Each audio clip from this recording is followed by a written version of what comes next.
Welcome, parents. My name is Mr. Gillock, and I'll be your child's art teacher this school year for 7th grade. I'm making this video in the event that you could not come to back to school night this year, and or if I don't teach your child till later this school year. I'm making this video within the program Schoology, so you can see how the platform looks from your child's perspective when here in class on their iPad. And in this video, I'm going to go over the 4 main units that they're going to complete in class. And if you have any further questions about the class grading procedures and policies, things like that, there is a course syllabus in a folder above called Welcome to Art 7. So please feel free to visit that at any point from your child's account to get even more information than this video will provide. So starting off for the first project your child is going to learn and work on is called one-point perspective. This is a technique that's been used for hundreds of years to show depth in space, to make something look more realistic on a flat piece of paper, to make things look largest as they get closest to you and smallest as they get further back, just to show depth in the space. They have a choice of either drawing an entire city, a single building, and or an interior room like a kitchen or a living room, a bedroom, something like that. It's a very creative project. It's also very technical.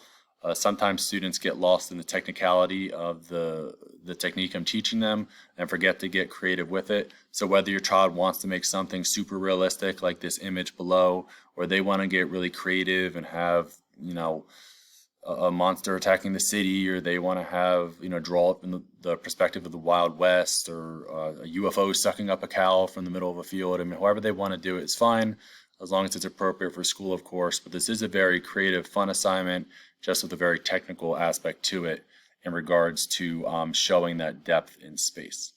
All right, moving on to the second unit, we have slab mugs. So this unit, students actually get their hands into clay and make a actual functional mug they can use around the home to drink water or milk or juice, maybe even hot chocolate out of in the winter.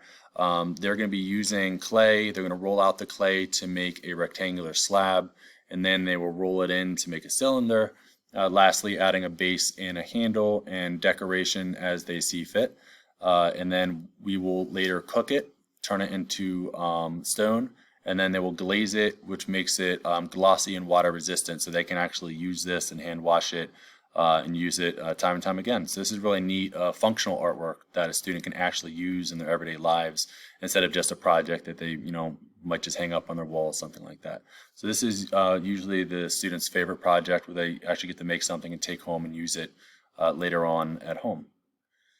The third unit is called graphic design. This is personally my favorite unit, because I don't have to do a whole lot of setup and cleanup. Everything's on their iPads, but also because it just allows the students to make mistakes and do something as simple as hit the undo button to go back, or to even create different layers in order to create their design.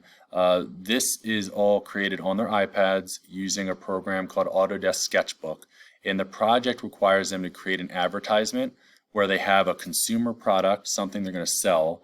They also have a target audience, and they're going to create this design just like an advertisement you'd see in a commercial or a magazine or even a pop-up on the internet that's selling some product. They're thinking about why people want the product, how much it's going to cost, where they can get it, some catchy slogan, maybe even an original brand name. And discussing the originality, that's the main challenge twist I put on the project, is that the item has to be original. They could sell toothpaste in their advertisement if they wanted to, but they couldn't call it Aquafresh, or they couldn't call it Colgate.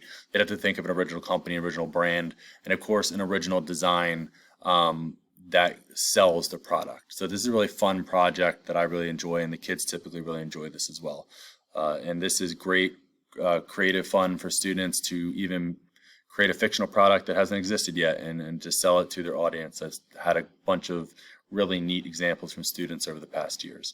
So this is the third unit here. It's a lot of fun, as all of these projects are.